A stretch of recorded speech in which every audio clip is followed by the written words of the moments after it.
বাংলাদেশ স্বাধীন হলো ১৬ ডিসেম্বর। খুব একটা ভালো দিক ছিল, দুটা দিক। একটা হচ্ছে যে আমরা খুব অল্প সময়ের মধ্যে একটা সংবিধান পেলাম, আর আরেকটা বিষয় ছিল আমরা খুব অল্প সময়ের মধ্যে আমাদের প্রথম জাতীয় সংসদ নির্বাচন আয়োজন করতে পারলাম। আমরা জানি বাংলাদেশের প্রথম জাতীয় সংসদ নির্বাচন অনুষ্ঠিত হয় ১৯৭৩ সালের ৭ মার্চ তারিখে, এবং অল্প সময়ের মধ্যে করতে পারার ক্ষেত্রে তখন একটা প্রশ্ন দেখা দিয়েছিল যে যারা ৭০ নির্বাচনে বিজয়ী হয়েছিলেন তারা তো একটা পাকিস্তান রেজিমে নির্বাচিত, সুতরাং নতুন স্বাধীন রাষ্ট্রে তারা কিভাবে জনপ্রতিনিধি থাকেন। তো ভালো ব্যাপার ছিল যে অল্প সময়ের মধ্যে একটা ইলেকশন হলো, কিন্তু সেই নির্বাচন যে খুব বেশি একদম শতভাগ সুষ্ঠু কিংবা গ্রহণযোগ্য হয়েছে সেটা নিয়ে অনেক ধরনের প্রশ্ন রয়েছে। এরপর খুব অল্প সময়ের মধ্যে আমরা দেখলাম ৭৪-এ বাকশাল প্রবর্তন, তারপরে ৭৫-এর যে একটা বিয়োগান্তক ঘটনা, বঙ্গবন্ধুর সপরিবারে নিহত হওয়া। তার পরিবর্তে দেখা যাচ্ছে যে এখানে একটা রাজনৈতিক পট পরিবর্তন হলো। কিন্তু জিয়াউর রহমান যখন টেক ওভার করলেন, ক্ষমতা শাসনভার নিলেন, তিনি প্রধান সামরিক প্রশাসক থেকে পরবর্তীতে প্রেসিডেন্ট হলেন, তিনি খুব অল্প সময়ের মধ্যে একটা জাতীয় নির্বাচন দিলেন, সেটা ১৯৭৯ সালে। কিন্তু সেটা অনেকটাই একতরফা নির্বাচন ছিল, সেখানে নির্বাচনের যে সমতল পরিবেশ থাকে সেটা খুব বেশি ছিল না। এরপরে ৮১-তে এসে তখনকার যে নির্বাচিত প্রেসিডেন্ট সাত্তারকে হটিয়ে এরশাদ একটা সামরিক কায়দায় তিনি ক্ষমতা নিলেন। তিনি একটা পার্টি করলেন এবং পার্টি করে জাতীয় পার্টিকে বিজয়ী করার জন্য ৮৬-টে তিনি আরেকটা নির্বাচন দিলেন, তৃতীয় নির্বাচন যেটা আমরা জানি। সেখানে বিএনপি সহ কিছু দল নির্বাচনে আসলো না, তো যে কারণে সেটাও কিছুটা একতরফা কিংবা বিতর্কিত নির্বাচন ছিল।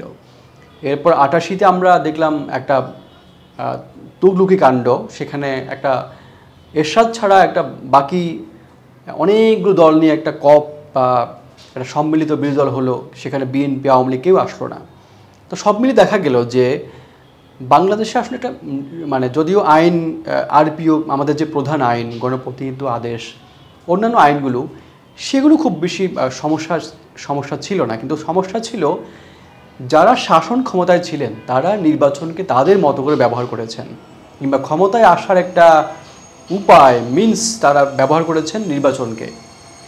তো সেই প্রেক্ষিতে যখন ৯০-তে এরশাদের পতন হলো, তখন দাবি উঠল যে না, কোনো দলীয় সরকারের অধীনে ইলেকশন নয়, ইলেকশন হতে হবে একটি অস্থায়ী সরকার, অর্থাৎ একটা নিরপেক্ষ সরকারের অধীনে। তখন আমরা দেখলাম ৯০-তে পঞ্চম জাতীয় সংসদ নির্বাচন অনুষ্ঠিত হলো অস্থায়ী সরকারের অধীনে। বিচারপতি শাহাবুদ্দিনকে বিচার বিভাগ থেকে ডেকে এনে তাকে দায়িত্ব দেওয়া হলো এবং তারা একটা ভালো ইলেকশন করলেন এবং সেই নির্বাচনে বিএনপি বিজয়ী হয়ে ক্ষমতা গ্রহণ করলো।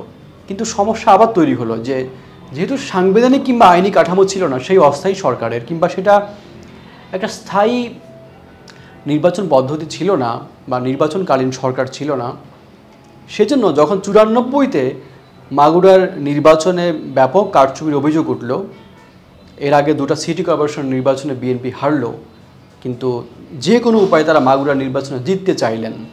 যদিও সম্প্রতি আমি তখনকার যে প্রধান নির্বাচন কমিশনার ছিলেন বিচারপতি আব্দুর রউফ, তার একটা সাক্ষাৎকার, লম্বা কথোপকথন আমি তাকে জিজ্ঞেস করেছিলাম যে সেই নির্বাচনে কারচুপি আদৌ হয়েছিল।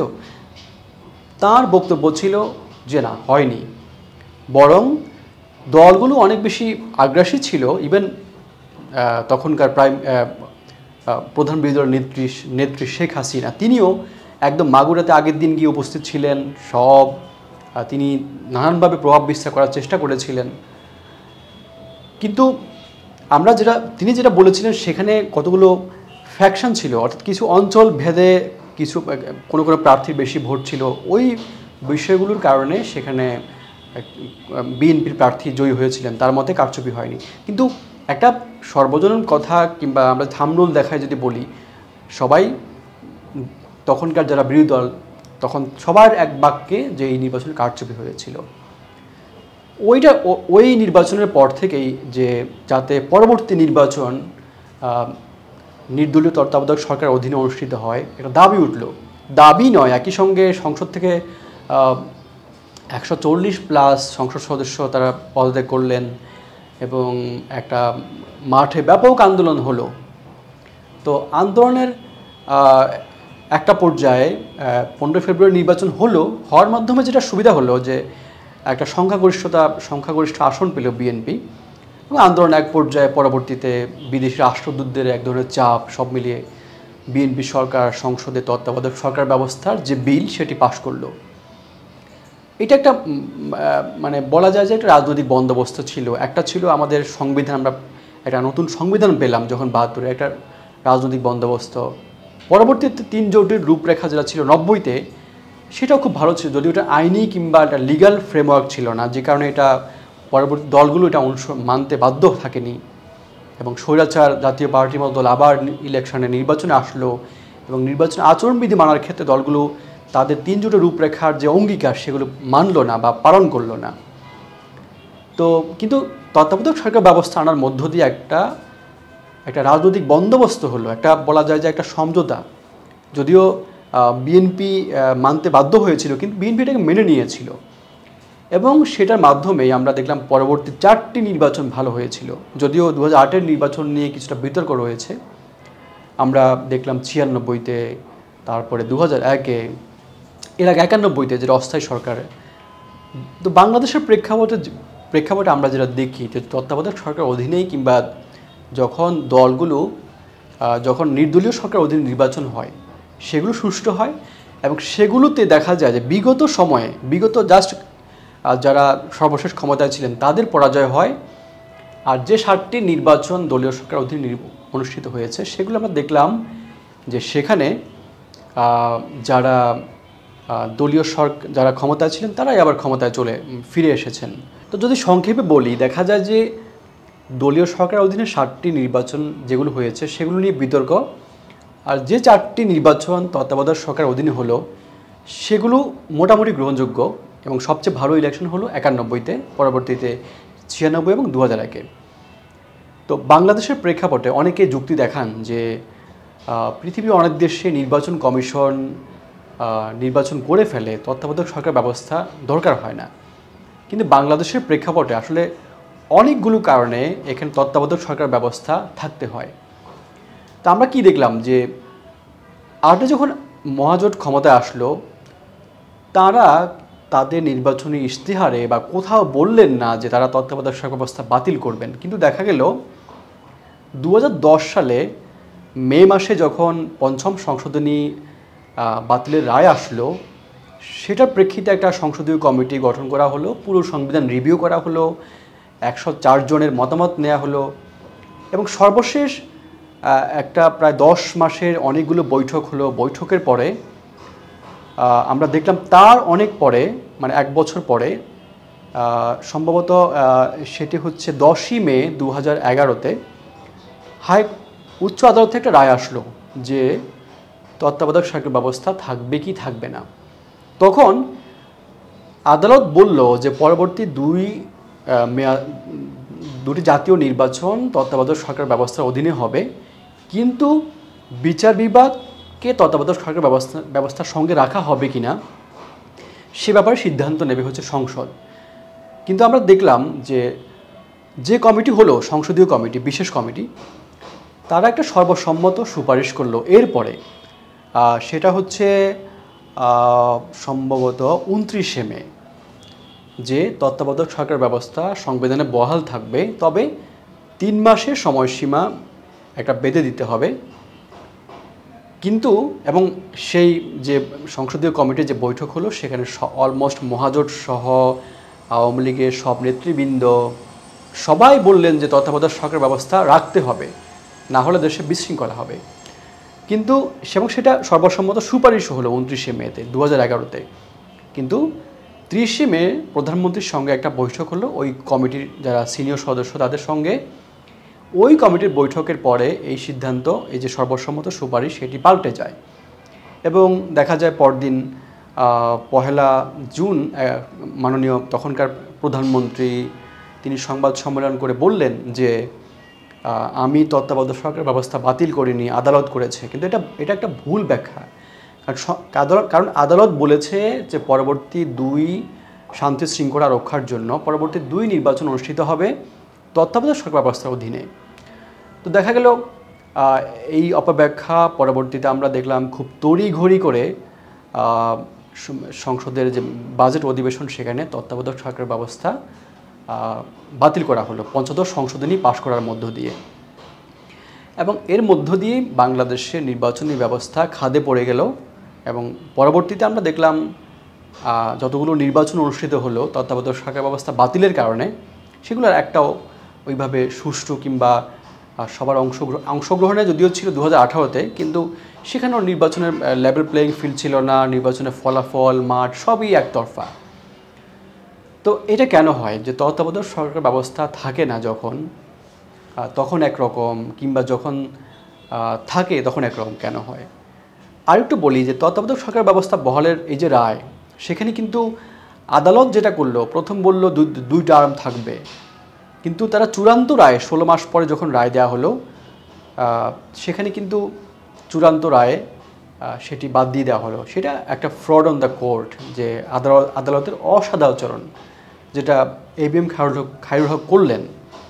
তিনি যেটা সংক্ষিপ্ত আদেশ ছিল সেটাই আদেশ, তিনি জাস্ট চূড়ান্ত নয় বরং পূর্ণাঙ্গ রায় তিনি সেটা রাখলেন না। আর এমিকাস কিউরি যে যখন ওই মামলায় যে তারা যারা ছিলেন তাদের 8 জনের মধ্যে 7 জনই বললেন যে তত্ত্বাবধায়ক সরকার ব্যবস্থা থাকবে, রাজনীতিবিদরা বললেন, তবুও সেটা বাদ দেওয়া হলো। তো যে কথা বলছিলাম যে তত্ত্বাবধায়ক সরকার ব্যবস্থা বাদ দিলে কি হয়, বাংলাদেশের ক্ষেত্রে কি সমস্যা হচ্ছে, কতগুলো সমস্যা আছে বাংলাদেশের ক্ষেত্রে। একটা হচ্ছে বাংলাদেশে যে ধরনের শাসন পদ্ধতি, সেখানে যিনি নির্বাহী বিভাগের প্রধান তিনি একই সঙ্গে আবার তিনি একই সঙ্গে দলের প্রধান। তিনি শপথ নেন তিনি কোনো রাগ বিরাগের বশবর্তী হয়ে কোনো কিছু করবেন না, কিন্তু তিনি যদি দলীয় প্রধান, তিনি স্বাভাবিকভাবে চাইবেন তার দল নির্বাচনে জয়ী হয়ে আসুক, এবং তিনি যেহেতু তার পুলিশ বিভাগ, তার আইনশৃঙ্খলা বাহিনী তার অধীনে থাকে, তিনি সেটি ব্যবহার করতে পারেন। আর আমরা জানি আইনশৃঙ্খলা রক্ষাকারী বাহিনীর বাইরেও নির্বাচন কিন্তু ওই অর্থে নির্বাচন কমিশন করে না, দায়িত্বে থাকে। নির্বাচনের 80% কাজই করে হচ্ছে প্রশাসন। আমরা জানি যে ওসি ঠিক মানে নির্বাচন ঠিক, কিংবা প্রশাসন ঠিক মানে নির্বাচন ঠিক। ভারতে আমরা দেখি যে একজন ডিসি নির্বাচন করে ফেলেন, তাকে জবাবদিহি করতে হয় না, কারণ তিনি স্বাধীনভাবে কাজ করতে পারেন। এখানে দলীয় সরকার থাকলে একটা বার্তা যায় যে তাকে অমুক দলকে জিতায় আনতে হবে, এবং তারা জিতায় নিয়ে আসে, এবং তারা যেহেতু জিতায় নিয়ে আসে সুতরাং ওই সরকারের তারা ইনডেমনিটি কিংবা দায় মুক্তি পেয়ে যান, কিংবা অনেক ক্ষেত্রে তারা পুরস্কৃত হন। আমরা যেটা দেখেছি আগে প্রশাসনের নানান জনকে কীভাবে পুরস্কৃত করা হয়েছে। তো এইটা একটা বড় সমস্যা, আমলাতন্ত্রের যে রাজনীতিকরণ এই বিগত সময়গুলোতে। আরেকটি হচ্ছে আস্থা। আপনার জন আস্থা যদি না থাকে নির্বাচন কমিশনের, এবং নির্বাচন কমিশন যদি স্বাধীনভাবে কাজ করতে না পারে, দলীয় সরকার অধীনে নির্বাচন কমিশন স্বাধীনভাবে কাজ করতে পারে না। এটাই হয়, কারণ যখন সরকার দিক থেকে বার্তা থাকে যে আমরা সুষ্ঠু নির্বাচন চাই, আমরা সহযোগিতা করতে চাই, তখনই সুষ্ঠু নির্বাচন হয়। কিন্তু দলীয় সরকার অধীনে সেটা হয়নি বাংলাদেশে। যখন তত্ত্বাবধায়ক সরকার ব্যবস্থা এই ব্যাপারটা নিয়ে যখন যেটা বললাম যে আদালতের রায়, তখন কিন্তু এই যুক্তিটা এসেছিল যে এটা কি গণতান্ত্রিক। তখন একজন বিচারক কিন্তু বলেছিলেন যে যেহেতু তত্ত্বাবধায়ক সরকার ব্যবস্থা, এই ব্যবস্থার মধ্য দিয়ে সুষ্ঠু নির্বাচন হয়, তার মানে সুষ্ঠু নির্বাচন হওয়ার মধ্য দিয়ে আমাদের গণতন্ত্র শক্তিশালী হয়। সুতরাং এটা পরোক্ষভাবে গণতন্ত্রকে শক্তিশালী করে এবং সুষ্ঠু নির্বাচনের ক্ষেত্রে ভূমিকা পালন করে। সেটাকে অগণতান্ত্রিক আমরা কীভাবে বলি? আর একই সঙ্গে যুক্তরাজ্যে আমরা যেটা দেখি, বাংলাদেশেও যখন দলীয় তত্ত্বাবধায়ক সরকার অধীনে নির্বাচন হয়, তখন কিন্তু এখানে একজন নির্বাচিত রাষ্ট্রপতি থাকেন, হ্যাঁ, যেটা হয় সংসদ বহাল থাকে না। কিন্তু সর্বশেষ যখন তত্ত্বাবধায়ক সরকার ব্যবস্থা বাতিল করা হলো, শুধু বাতিলই করা হলো না, একই সঙ্গে সংসদ বহাল রাখা হলো। তার মানে দলীয় প্রধান তিনি ক্ষমতায়, তার সংসদ বহাল, তার অধীনে পুলিশ বাহিনী। তো সেটা বাংলাদেশের প্রেক্ষাপটে এই আস্থা, জন আস্থা তৈরি হয় না এবং নির্বাচন কমিশনের প্রতি সে আস্থা তৈরি হয় না। যদি আমরা নির্বাচন কমিশনকে পরিপূর্ণভাবে শক্তিশালী করতে পারতাম এবং প্রশাসন নিরপেক্ষভাবে কাজ করত এবং সরকারের দিক থেকে এই বার্তা থাকতো যে কোনো মূল্যে আমরা জিতব না, বরং নির্বাচনের যে ফলাফল আসে সেটাই আমরা মানব, তাহলে কিন্তু তত্ত্বাবধায়ক সরকার ব্যবস্থা ছাড়াও যেসব দেশে নির্বাচন হয় সেখানে পলিটিক্যাল কালচার, রাজনৈতিক সংস্কৃতি অনেক উন্নত। আপনাকে একটা উদাহরণ দিই, ধরেন ভারতে কয়েক দফায় নির্বাচন হয়, সেখানের যে ব্যালট বক্সগুলো কেন্দ্রে চলে আসে। আপনি চিন্তা করে দেখুন তো, বাংলাদেশে যদি এরকম হয় যে কয়েক দফায় নির্বাচন হলো, ব্যালট বক্সগুলো নির্বাচন কমিশনে জমা আছে, এই বিশ্বাসটা কেউ রাখতে পারবে নির্বাচন কমিশনের প্রতি? তারপর দেখেন উন্নত পলিটিক্যাল কালচারের কথা যদি বলি, যুক্তরাজ্যে সেখানে ওই অর্থে কিংবা যুক্তরাষ্ট্রের সংবিধান আপনারা দেখেন খুব বেশি লিখিত না, প্রথাগত কতগুলো আইন দিয়ে সেখানে নির্বাচন কিংবা সরকার চলে, কারণ সেই রাজনৈতিক সংস্কৃতি সেখানে অনেক উন্নত। একটা উদাহরণ দিই আপনাকে, এই যে ব্রেক্সিট হলো, সে সময় যুক্তরাজ্যের প্রাইম মিনিস্টার কে ছিলেন? David Cameron. তিনি ব্রেক্সিটের বিপক্ষে ছিলেন, কিন্তু ব্রেক্সিটের পক্ষে রায় আসলো। তিনি তার কোনো আইনগত তিনি বাধ্য ছিলেন না যে তাকে পদত্যাগ করতে হবে প্রধানমন্ত্রী পদ থেকে, কিন্তু তিনি মনে করেছেন যে নৈতিক জায়গা তিনি ঠিক নাই, তার বিপক্ষে জনমত, তার মানে তিনি ব্রেক্সিট চাননি, কিন্তু জনগণ বলছে ব্রেক্সিটের পক্ষে রায় দিয়েছে, তিনি প্রধানমন্ত্রী পদ ছেড়ে দিয়েছেন।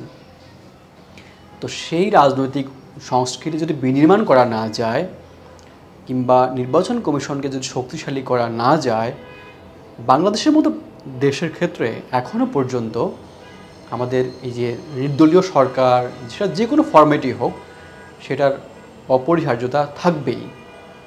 এবং আমাদের হয়তো আমরা যেটা করতে পারি যে আমরা আনুপাতিক পদ্ধতি কিংবা মিশ্র পদ্ধতি, আমরা 2-3 টার্মে আমরা নির্দলীয় সরকার রেখে পরবর্তীতে আমরা যদি মনে করি যে হ্যাঁ একটা অবস্থার উন্নতি হয়েছে, তাহলে আমরা নির্বাচন কমিশনকে যদি আমরা পরিপূর্ণ শক্তিশালী করতে পারি এবং একটি সরকার যদি এমন সরকার আসে যে নির্বাচন কমিশনকে সব ধরনের সাপোর্ট দেবে সুষ্ঠু নির্বাচন করতে, এবং দলগুলো নির্বাচন কমিশনকে বিশ্বাস করবে, এবং তখনই শুধুমাত্র নির্দলীয় বা তত্ত্বাবধায়ক সরকার ব্যবস্থা ছাড়া বাংলাদেশের নির্বাচন সুষ্ঠু হতে পারে।